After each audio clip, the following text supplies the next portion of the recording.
ዛሬ እንግዲህ ልጆቻችሁ በኦቲዝም ጥላ ስር የሚኖሩ ከሆነ ለእናንተ ይጠቅማል ብዬ ያሰብኳቸውን በአገራችን በኢትዮጵያ የተጻፉ መጽሐፍትን ጠቁማችሁ ነው የመጣሁት።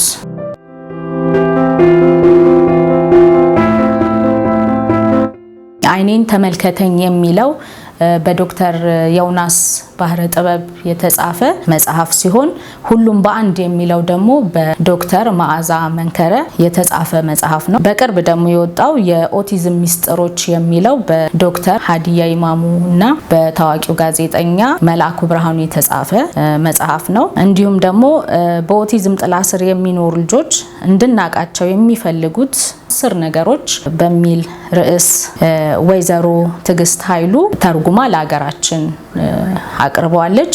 እነዚህ መጽሐፎች በጣም ጠቃሚ ናቸውና ብታነቧቸው ጥሩ ነው ብዬ አስባለሁ።